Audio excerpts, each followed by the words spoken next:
Welcome to another Lazy Shell tutorial video. Today's topic is the Menus editor. This editor lets you edit the Game Select and Save menu, the layout of the Shop menu, and the Overworld menu, which opens when you press the X button. First off, you can use this to edit the text that appears in menus. You can either select the text to edit using this drop-down, by entering its index number here, if you know it, or better yet, you can select text by clicking on it in this preview area on the right.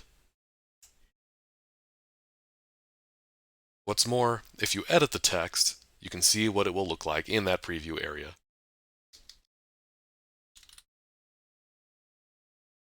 Right in the middle of the editor is the preview area. This left box is the background, this middle box is the foreground, and this right area shows you what the menu looks like in-game with the foreground, background, sprites, and text all put together. Like I said, you can edit multiple menus, but let's start with the Game Select menu, as it has more to it than the others do. Up here, you can select what song plays on the File Select screen. This only applies when you start up the game, not when you save your game. Down at the bottom, you can choose what sprites and sequences are used for Mario's various behaviors on this menu. For example, Saved to Slot uses Mario's peace sign animation when you save your game. You can change this to something else if you like. These sprites and their sequences are found in the Sprites editor.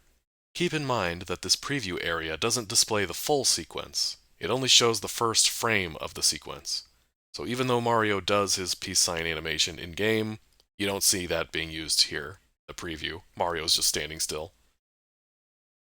Toward the middle, you can open up these menus to edit the graphics of each menu's foreground, background, and menu cursors, like the white glove that points to stuff or the little blue arrows. You can also edit the graphics for these stereo and mono buttons. Note that the Game Select menu is the only menu that has these stereo and mono buttons. If you try to open stereo and mono graphics while you have a menu other than the Game Select menu open, you'll get an error message.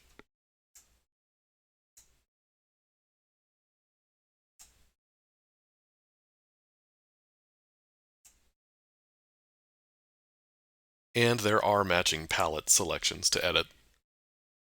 I have separate videos discussing how to use palette editors and graphic editors, so I'd suggest watching those if you need help. You may notice that there is no tile editor in this editor. You can't draw a new menu pixel by pixel like you can with some other things in this program.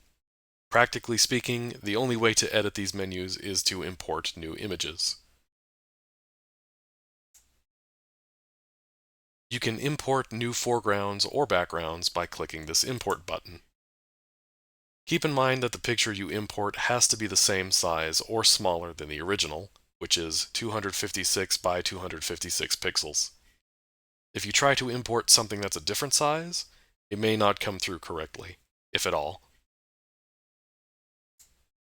The Overworld and Shop menus work similarly to the Game Select menu in terms of importing.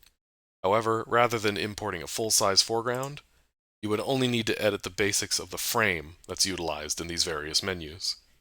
You can edit the frames by using the graphics editor or by importing. Again, you have to make sure the picture you're importing is the same size as the original or less, which is 40 by 48 pixels. And that's really all there is to it to the menus editor. Not a whole lot to talk about here. But either way, if you need help with something, any questions that have been left unanswered, feel free to reach out in the comments section. And if you find these videos helpful, please be sure to subscribe. Thanks, and we'll see you next time.